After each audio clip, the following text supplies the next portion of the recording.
ابھی بات ہو رہی تھی محبت اور دیگر کباڑ کی، مجھے یاد آ رہے تھے ایک بڑا ناول نگار جو ہے وہ ہے مارکیز، اور انہوں نے اپنا ایک ناول کا نام رکھا تھا آف لو اینڈ ادر ڈیمنس، یعنی محبت اور دیگر شیطان۔ تو آپ وہ کہانی جو تھی انہوں نے اپنی نانی سے سنی تھی، جس کو انہوں نے لکھنے کی کوشش کی، اور وہ بچی تھی جس کی کہانی انہیں بتائی گئی تھی، اور اسے ایک پاگل کتے نے کاٹ لیا تھا، اور اس پہ یہ شک تھا کہ اس پہ جنات کا سایہ۔ تو پھر ظاہر ہے وہ پلی جو تھی وہ اس کے ملازموں کے درمیان پلی تھی، تو اس کے بارے میں یہ بھی خیال تھا کہ یہ سوفسٹیکیٹڈ نہیں ہے، جو رہن سہن ہے یا بول چال ہے وہ نہیں ہے، تو ظاہر ہے اس کے ساتھ محبت کے جو معاملات ہوں گے تو وہ کیسے۔ میں نے جب یہ پڑھا محبت اور دیگر کباڑ، تو ظاہر ہے آپ محبت اور دیگر کباڑ کا مطلب تو یہی ہے کہ محبت بھی ایک کباڑ ہے، اور یہ جو دیگر ہیں وہ بھی کباڑ ہیں، ان میں سے ایک محبت ہے۔ محبت اور دیگر کباڑ ایک معنی یہ ہے، اور ایک معنی یہ ہے کہ محبت اس سے جو کچھ دیگر کباڑ آپ کے ارد گرد ہیں ان کے بیچ، یعنی آپ ایک تالاب دیکھتے ہیں، ایک جھیل دیکھتے ہیں، ایک پانڈ دیکھتے ہیں، چاہے وہ بدلا ہی کیوں نہ ہو، لیکن اس کے اندر کچھ پھول کھلا ہوا دیکھتے ہیں تو کہتے ہیں جناب یہ محبت ہے، اور اس کے اندر جھیل کے اندر وہ موجود ہے۔ تو کئی لوگ ہو سکتے ہیں جن پہ بات ہو سکتی ہے۔ ارشاد بخاری صاحب سے یہ بار بار کہا گیا کہ انہوں نے ارد گرد دکھانے سے کچھ نہیں ہوتا۔ یہ چیزیں میں یہ سمجھتا ہوں ایک لکھنے والے کو، ہر لکھنے والا مختلف ہوتا ہے، بالکل ایسے ہی جیسے آپ انگوٹھا لگاتے ہیں آپ مختلف ہوتے ہیں۔ آپ نہیں ہو سکتے، آپ کا انگوٹھا الگ ہوگا، آپ کی آنکھ کا جو آپ سے لے گی مشین وہ آپ کو مختلف کرتا، آپ کو پہچان دے گی کہ آپ کون ہیں۔ تو یہ لکھنے والا کہ جب پہلا جملہ لکھتا ہے تو وہیں سے اسے مختلف ہو جانا ہوتا ہے، اور اگر وہ دوسرے کی چال چلنا چاہے گا، دوسروں کی طرح لکھنا چاہے گا، کہے گا یار جیسے آپ لکھتے ہیں میں بھی ویسے لکھ لوں، تو وہ کوا چلا ہنس کی چال، وہ والا معاملہ ہو جائے گا۔ تو اس لیے ہر لکھنے والے کو پہلے تو یہ طے کر لینا ہوتا ہے کہ میں نے جو لکھنا ہے خود لکھنا ہے، اور اپنے انداز سے لکھنا ہے، اور یہیں سے وہ مختلف بھی ہو جاتا ہے۔ بہت اچھی باتیں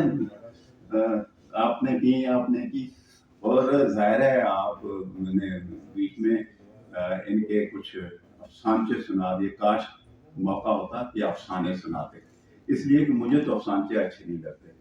مجھے تو صوفیاء کے جو ملفوظات ہیں وہ بھی اچھے لگتے ہیں، ویسے مجھے تو شاید لطیفہ سننا بھی اچھا لگتا ہے، وہ فوری طور پہ اثر ہوتا ہے، اور اس میں بھی بڑا طنز ہوتا ہے شدید قسم کا۔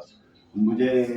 ایفورزم جو ہے وہ مجھے اچھے لگتے ہیں وہ سارے، مجھے 100 لفظوں کی کہانیاں اخبار میں پڑھ کر اچھا لگ جاتا ہے کہ چلیں جی آپ نے ایک طنز کر دیا ہے، یا 25-50 لفظوں کی، لیکن یہ فکشن نہیں ہے۔ یہ جنہیں آپ افسانچہ کہتے ہیں یہ فکشن اس وقت ہوتا ہے، یہ اس وقت بنے گا جب اس میں 3 چیزیں کم از کم ہوں، ایک ٹائم، ایک سپیس، ایک آپ کا کردار، اور چوتھی بھی چیز ہے ان کا انسانی تعلق۔ یعنی کردار تو یہ کمرہ بھی ایک کردار ہو سکتا ہے، یہ کرسیاں بھی ایک کردار ہو سکتی ہیں، یہ مائک بھی ایک کردار ہو سکتا ہے، آپ اس میں بھی کہانی لکھ سکتے ہیں، لیکن اس کا تعلق انسانی صورتحال سے کیسے بنتا ہے، وہ جب کچھ نہ کچھ بنے گا تو وہ جب اگر یہ 3-4 چیزیں آ جائیں گی تو وہ افسانچہ نہیں رہے گا، وہ افسانہ بن جائے گا۔ تو یہ جو افسانچے کے نام پہ، فلیش فکشن کے نام پہ جو کچھ لکھا جا رہا ہے، بہت لکھنے والے ہیں، کچھ لوگوں کو پسند آتا ہے، مجھے ہضم نہیں ہوتا ہے، جو صحیح بات ہے۔ میں نے اس لیے ان میں کہا کہ جہاں جہاں انہوں نے ایسا نہیں کیا کہ اس میں انہوں نے کچھ جگہوں پہ گنجائشیں نکالی ہیں کہ اس میں ٹائم بھی آ جائے، اس میں اسپیس بھی آ جائے، اس میں کریکٹر بھی، اور جہاں جہاں ایسا ہوا ہے وہاں یہ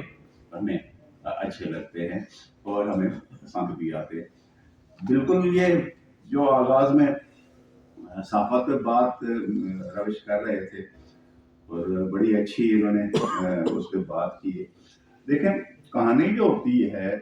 بالکل اس میں کوئی شک نہیں، جیسے سٹوری آپ کہتے ہیں، آپ کی خبر میں بھی ہے اور ہمارے بھی ہے، لیکن فرق یہ ہو جاتا ہے ایک ادب پارے کی سٹوری کا اور دوسرے کا، کہ آپ لفظ اٹھائیں اور انہیں میزان کے ایک طرف رکھ دیں اور معنی اٹھائیں اور اسے دوسرے پلڑے میں رکھ دیں. اگر وہ برابر ہو جائے تو یہ سمجھے یہ آپ کی کہانی ہے, یہ صحابت کی کہانی ہے. اور اگر یہ بھاری ہو جائے معنی اور لفظ جو ہیں جب تک ان لفظوں کی یہ ترتیب لے کے میں ارشاد بخاری تک نہ پہنچوں, میں آپ تک نہ پہنچوں, ان لفظوں کی ترتیب اسی طرح ہی, تو اس وقت تک وہ آپ کو وہ نہ فیلنگ ہو سکتی ہے نہ وہ کہانی پوری طرح منتقل ہو سکتی ہے. اس کا مطلب ہے جب تک معنی کے ساتھ لفظ جڑ جاتے ہیں اور اس سے پوری کیفیت کے ساتھ لفظ جڑ جاتے ہیں تو پھر دیکھیں اخبار کس کو پرانا ہو جاتا ہے.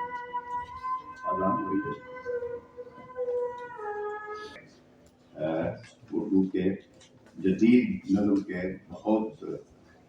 میں کہتا ہوں کہ نمایاں ترین لوگوں میں سے موجود ہیں, اور اس تقریب میں موجود ہیں کہ ان کی مہربانی اتنی دیر یہ بیٹھتے نہیں لیکن اس بابا سے یہ بیٹھے ہوئے تو اس سے بھی ارشاد بخاری کو اس کا کریڈٹ جاتا ہے. تو ان کی ایک نظم یاد آتی ہے, انہوں نے اس میں ایک بات کہی تھی, وہ حاشیے پہ پھیلتی بے چینی غالباً اس کا عنوان تھا کہ میں نے اس کو اتنا دیکھا دو آنکھوں سے جتنا دیکھا جا سکتا پھر بھی آخر دو آنکھوں سے اتنا دیکھا جا سکتا. تو یہ جو دو آنکھوں سے دیکھنے کا معاملہ ہے یہ کہانی لکھنے کے لیے کافی نہیں. جو آپ دیکھتے ہیں اور کتنا دیکھ سکیں گے, یہی سبب ہے کہ جس کی طرف اشارہ ابھی روش کر رہے تھے, اور کہ اس میں اس کے اپنے محسوسات بھی شامل ہو جاتے ہیں اس فرق پہ. تو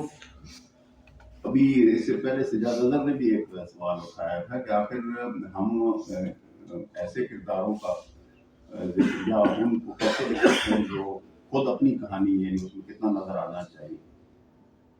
یہ سوال میرے خیال آپ جا کے کہیں سیٹل ہو گئے. مجھے یاد ہے منٹو نے جب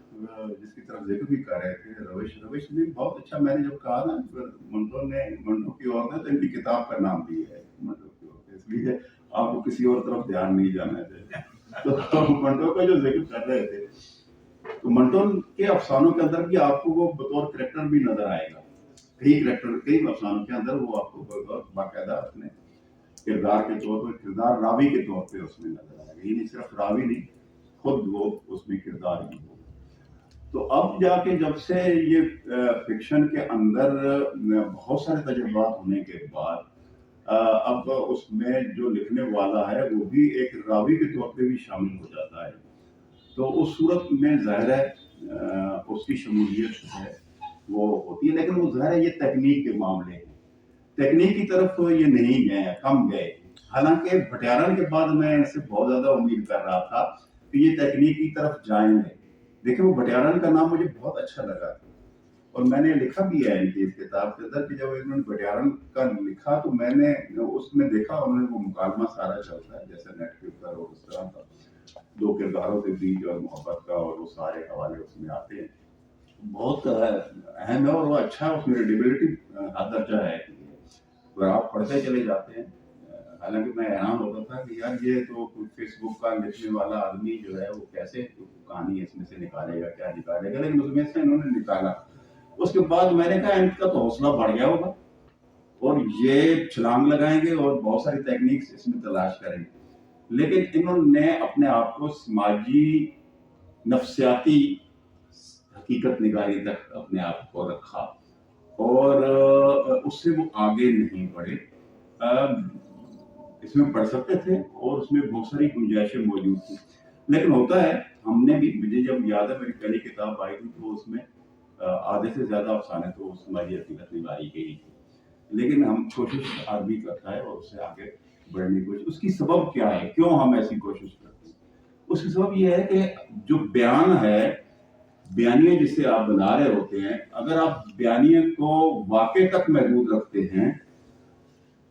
تو وہ صرف ایک ماجرا نگاری تک وہ رہ جائے گا. لیکن جب آپ اس کی نفسیاتی جو سطح ہیں ان کو چھونے کی کوشش کریں گے تو ظاہر ہے آپ کو اس کے اندر کوئی نہ کوئی ایسا کرینہ رکھنا ہوگا جس میں اس کے باطن کی صورتحال نظر آئے. فکشن محض واقعہ نگاری نہیں ہے. فکشن بنیادی طور پر جو کچھ ہو رہا ہے، جس صورتحال کے اندر وہ کردار موجود ہے، ان کا اس وجود پہ، اس انسانی وجود کے اوپر کیا اثر پڑتا ہے، جب تک وہ سامنے نہیں آتا تو اس وقت تک وہ فکشن بنتا بھی نہیں ہے. اس کی ضروری ہے کہ اس کی جو وجودی صورتحال ہے انسان کی، اس کو رکھا جائے. مجھے اس لحاظ سے میں یہ سمجھتا ہوں کہ بہت سارے تجربات ہوئے اور یہ سمجھنے کی کوشش کی گئی کہ ہم جو یہاں بیٹھے ہوئے ہیں، ہم میں سے جتنے بھی لوگ یہاں بیٹھے ہوئے ہیں، سارے اگرچہ میری طرف دیکھ رہے ہیں، لیکن ہو سکتا ہے کہ ان میں سے کئی جو ہیں وہ اندر سے کہیں اور ہوں. کہیں نہ کہیں الجھن ہوتی ہے جہاں وہ موجود ہوتے ہیں. وہ کہیں نہ کہیں وہ کچھ سوچ رہے ہوتے ہیں. ان کے سوچنے کا انداز مختلف ہوتا ہے. دیکھنے کا اور سوچنے کے درمیان جو بیلنس قائم ہوتا ہے، وہ آپ جا کے اس کے لیے بیانیہ تلاش کرتے ہیں. اور اب جا کے ایسا ہوا ہے کہ ایک متن کو دوسرے متن کے اندر داخل کر کے، ایک صورتحال کو دوسرے صورتحال کے اندر داخل کر کے، ایک زمانے کو دوسرے زمانے کے اندر داخل کر کے، جو پہلے سے جو کہانیاں لکھی گئی ان میں سے کچھ ٹکڑے نئی کہانی کے اندر داخل کر کے آپ بہت سارے تجربات کرتے ہیں. اور اس سے وہ جو سوسائٹی کا کمپلیکس ہے، جو صورتحال کا جو آپ کے پیچیدگی ہے، اس کا اظہار کرتے ہیں. لیکن انہوں نے بڑے سلیقے سے کہانیاں یہ سادہ بیانی میں لکھی ہیں، لیکن میں یہ نہیں کہوں گا کہ یہ محض سادہ رہے ہیں، کیونکہ اس میں نفسیاتی پہلو بہرحال آئے ہیں. اور جو الجھنے ہیں وہ انہوں نے کرداروں کو مختلف قسم کے کردار، مثلا کوئی کردار ہے جو بھول جانے والا ہے، بہت ساری چیزوں کو بھولتا رہتا ہے. جو کردار ہے جو محبت سے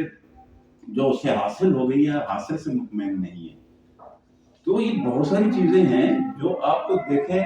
تو یا کہ یہ نفسیاتی سطح پہ بھی کچھ نہ کچھ انہوں نے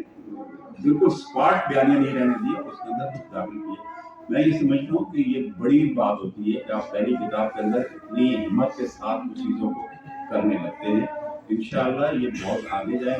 ہماری بہت امید ہے، اور یہ کتاب آپ کو ضرور پڑھنی چاہیے. بہت شکریہ.